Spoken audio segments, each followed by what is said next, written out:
parler du coup de deux séries de manga, donc les séries Touhou. On a d'abord une figurine du coup d'un des personnages que je préfère de la série. Donc il y avait un peu plus d'après vers la moitié des séries, donc on va pas vraiment beaucoup en parler.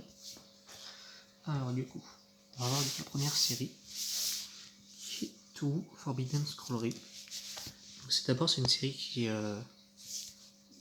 en 7 tomes et qui est terminée comparé à l'autre série qu'on va voir après, qui est actuellement en 4 tomes et qui est toujours en cours, qui est terminée.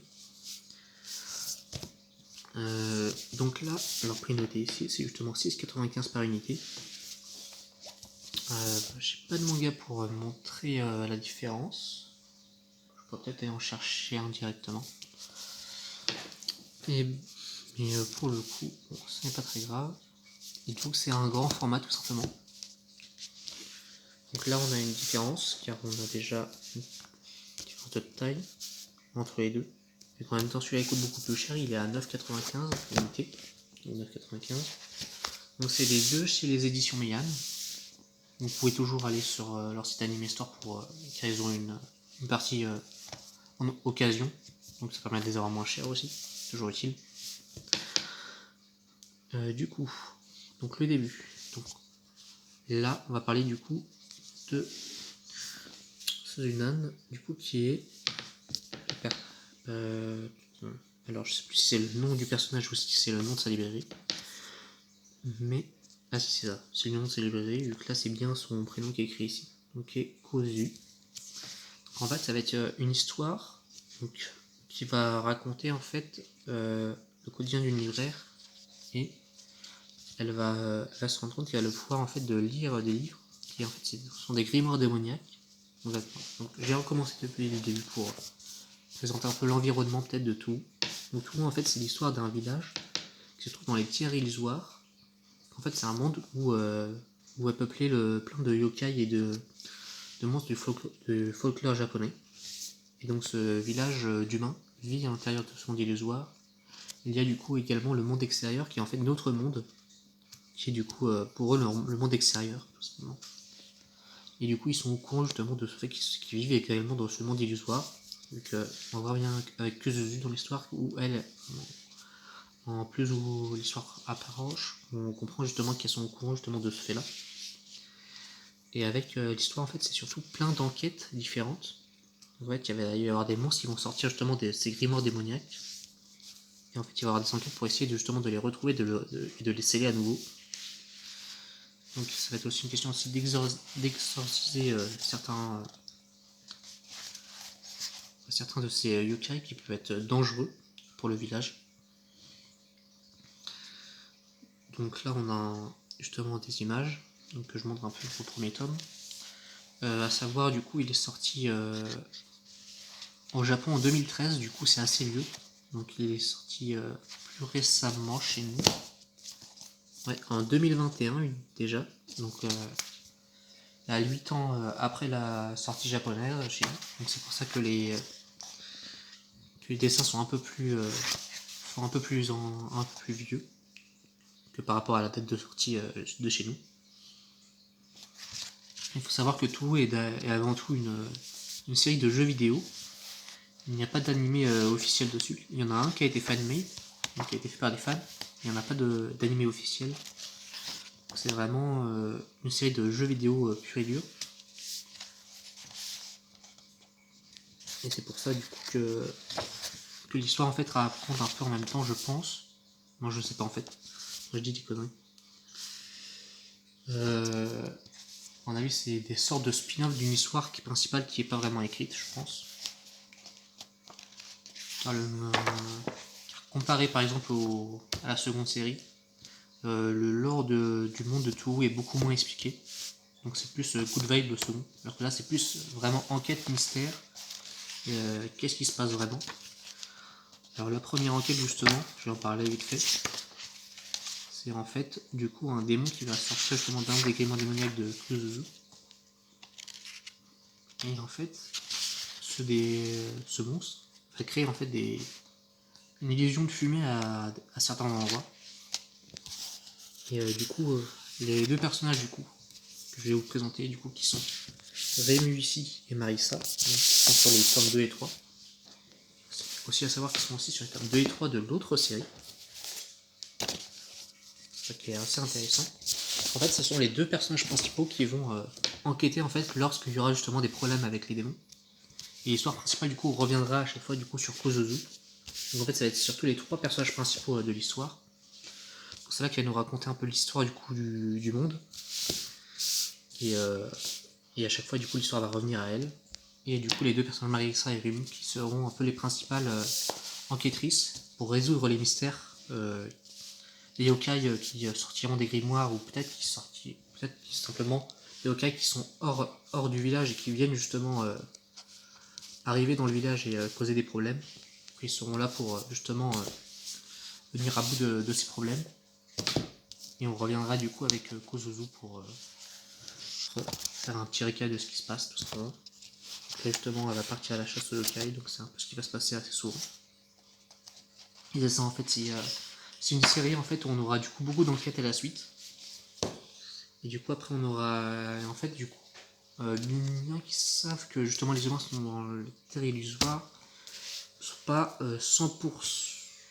En fait ça dépend des villageois en fait. Certains sont plus au courant que d'autres qu'il y a des yokai, etc. Et du coup voilà, c'est surtout plus des enquêtes du coup. Plus enquête, plus mystère, enquête mystère. Et justement avec ce personnage là qui va nous raconter justement l'histoire de tout.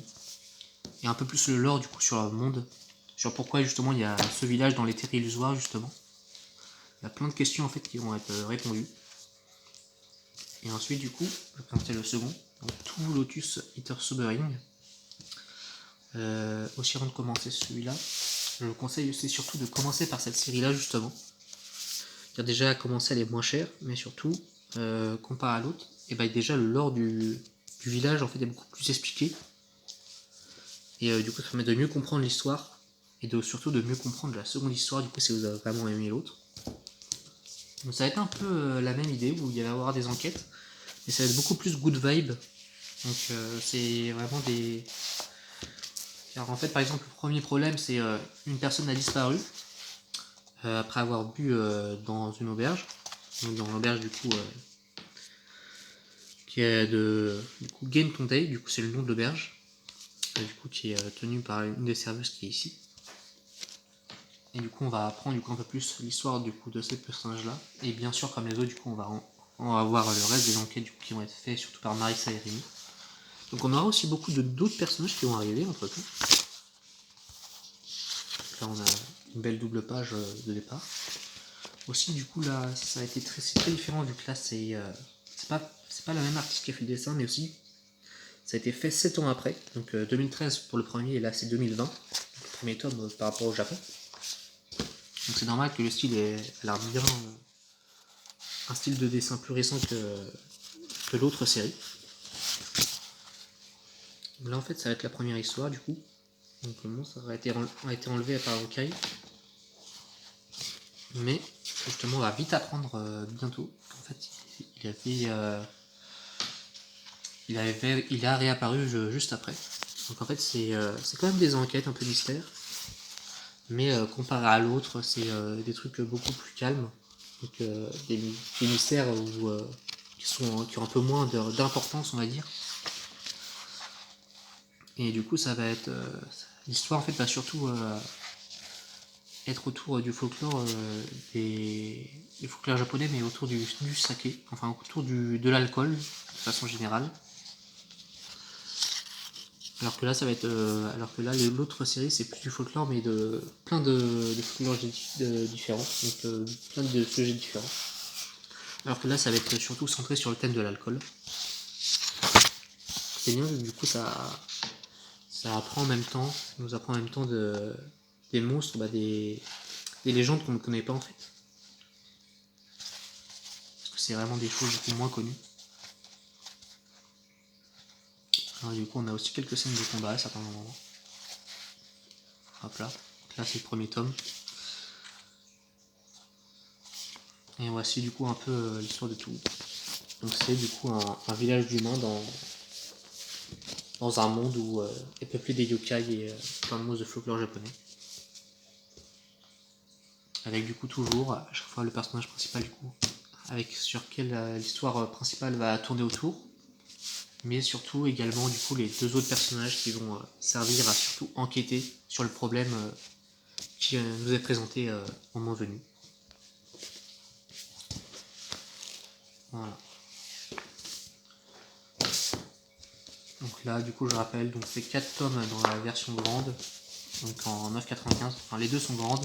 Donc, je rappelle, du coup, c'est deux séries en grand format. Donc, une en 9,95 qui sont en plus épais, mais que je conseille à lire en second si vous avez aimé la première série. Et du coup, la première série qui est à 6,95 l'unité et qui est terminée en 7 tomes. Et voilà. Et du coup, mon personnage préféré des séries, donc il arrive un peu après à la moitié des séries généralement, qui est en fait une journaliste, donc vous la verrez dans les histoires, vous la rencontrerez. Là, elle a en plus un peu un style qu'il y avait dans l'un des jeux, donc elle est un peu différente du coup dans les styles du dessin du manga. Et, elle se reconnaît assez facilement avec le fait qu'elle soit une journaliste, du coup elle a son appareil photo et ses ailes noires. On la reconnaît assez facilement. Et voilà, du coup c'était explication pour les mangas Touhou, donc Touhou Forbidden Strawberry et Touhou Lotus Eater Sobering. Donc qui sont du coup des mangas qui sont axés sur les enquêtes, les mystères et le folklore japonais. Voilà. Merci à vous pour avoir regardé la vidéo. Bonne journée à vous. Au revoir.